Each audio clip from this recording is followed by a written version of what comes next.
It is the voice of Indiana County, WCCS AM 1160, 101.1 FM, and our conversation with Senator Joe Pittman, brought to you by Marcus & Mack, a law firm representing injured people. The senator on the phone with us today. I asked him to come on to react, maybe to react to the reaction from last night after Governor Tom Wolf issued his edict having to do with non-life-sustaining businesses, mandating that they close and announcing enforcement actions that will be taken. Senator, good morning to you. Todd, good morning. It's pretty disheartening what's coming out of Harrisburg these days. As you were telling me a couple of moments ago, almost for the inconsistency of the messaging as for anything else. Well, look, Todd, I mean, these are unprecedented times. These are scary times. I do not envy the position that the governor and any of our leadership is in as a government, but we need to have calmness more than anything, and part of calmness comes from consistent messages. And what has really culminated for me over this last week is the whiplash of orders and guidance and recommendations that have really occurred since last Friday. You know, the Secretary of Education had a call with all of the school districts Friday morning last week and basically said to them, you as 500 school districts need to determine the best approach to handling this. And then 5 hours later, after all the buses left the buildings, the governor, at 3 o'clock on Friday, issues a statewide closure of schools. Now, I think that was the right approach given the circumstances, but it is just very frustrating that these types of decisions are being made. And I'll go a step further. At the beginning of the week, he issued the edict or order that non-essential businesses should close. Then he came back and said we were strongly recommending that they close. He closed all the truck stops on the interstates. Now he's reopening all the truck stops. I do not envy his position, but we've got to get to a point where we're getting consistent messages out to the public, because it's doing anything but ensuring calmness in society right now. Senate leadership yesterday, in reaction to the governor's announcement, coming out and saying, we want to continue to work with the governor and be cooperative on this.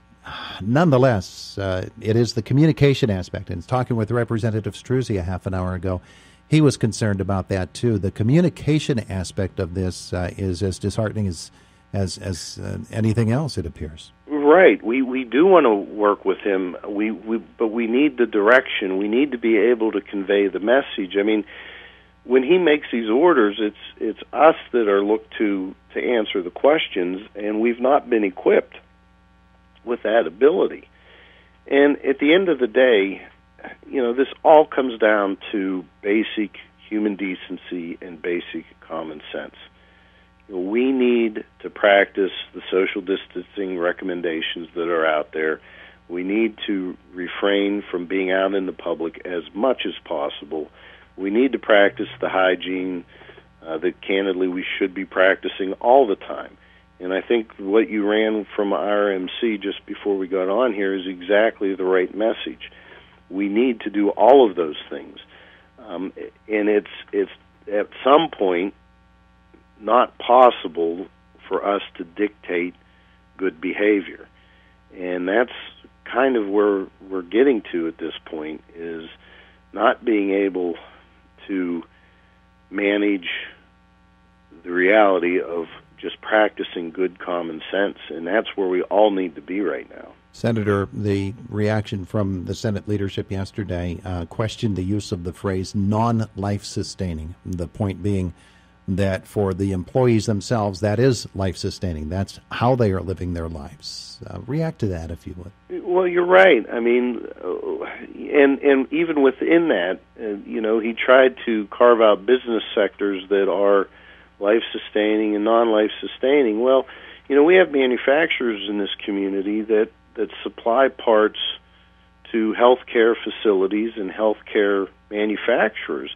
One in Blairsville, for example, works with Philips and Respironics in those areas that are working on ventilators. That's part of their business, but it's not all of their business. And so they're sitting there saying, okay, what do we do? I mean, we are in a life-sustaining realm. We can't shut everything down. And those are the types of areas where this is really gone. And you're right about, these small businesses. I mean, it's compounded by, in our community, with the closure of IUP, which probably was the right thing to do. I don't think there's any doubt that we need to try to limit that kind of congregating, but the effect of that is when you pull 10,000 consumers out of our community and you combine that with the restrictions of operating and you do it overnight, there are small businesses throughout this community that have no way to sustain themselves through this period. And we've got to think about that in the long-term ramifications that we're going to be dealing with. We're talking with State Senator Joe Pittman, the governor of Pennsylvania, yesterday issuing an edict that non-life-sustaining businesses must close their doors at their locations, at their physical locations. They can continue to work from home as much as is possible. The state constitution gives that specific power over whether or not to close businesses only to the state legislature. The governor citing another Pennsylvania law that really does not mention the power over businesses, and some of the leadership in Harrisburg talking about, their legal experts advising what is the next step to ensure that the legislature be involved in this whole process. You're right. I mean, and this is where we're getting into a very difficult balance. We're trying to determine. It's a slippery slope whenever an executive is able to exercise this level of power over people through an executive order declaring a state of emergency. And we're not even dealing with executive orders that he's issuing to direct people to do certain things. He's just issuing press releases saying this is my guidance and you need to close. There's a reason why we have a constitution and why we're a constitutional republic, because we have to have the branches of government working together to figure out the best approach to this, and that's not happening right now. We were talking with Representative Struzzi about long-term effects. And we're so caught up in the short-term effects and the emergencies and the procedures that must be taken now to stop the spread of the COVID-19. However, at some point we have to look way down the road and see what are going to be the ramifications of what we're going through now. A year from now, when we look back at March of 2020, in March of 2021, it's going to be an entirely different landscape in terms of the state economy and of the national economy. You, I assume, are looking at that as well? Sure. And, obviously, as they say, hindsight is perfect vision. And I pray that we will be here this time next year and we will all come together and understand that what we did was the right approach and that we have rebounded and our lives have returned to what we have all gained an appreciation for as we've grown up in this great country. But I do worry that we are on this very tight tightrope, and as we're walking along it, we're very close to falling off. And I'm afraid that what we've set in motion in many ways is unrecoverable from economically. And let's face it, at the end of the day, the only reason our healthcare systems can work, the only reason why our community organizations can operate and function is because we have the economic ability to support them. That, at the end of the day, is what's allowing us to get through this crisis. The resources that we have federally and statewide are all there because of the economic vitality that we've had. And we need to make sure we fight this thing with everything we have, but we also have to make sure we understand what the very premise of our ability to do that is. And that is the strong economy that we have underneath us.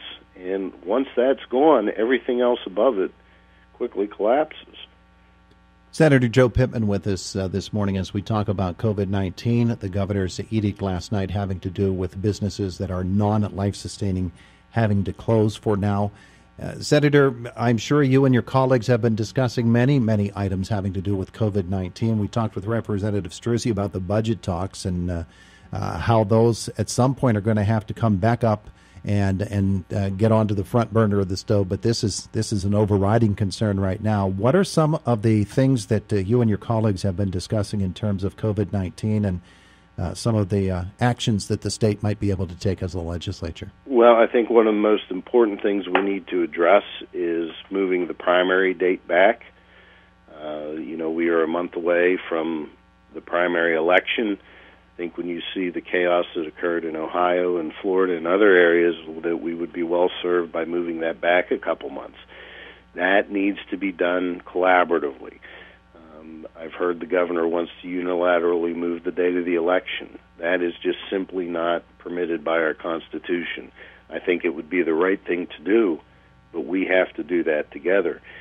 Our education system has been thrown into complete chaos. Everything from the 180-day waiver to the testing requirements to when will they reopen.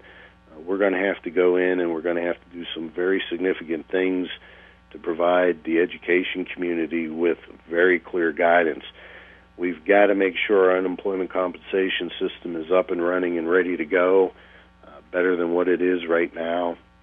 And then we have to figure out a way to give a lifeline to the small business community to get through this time. And that's some of the things I'm hoping to do here locally with our county commissioners, to figure out ways that we can, on a local level, try to ensure that they're able to hold on until we return to some level of normalcy. People concerned as well about tax filing, and that is a very important issue because April 15th is coming up shortly.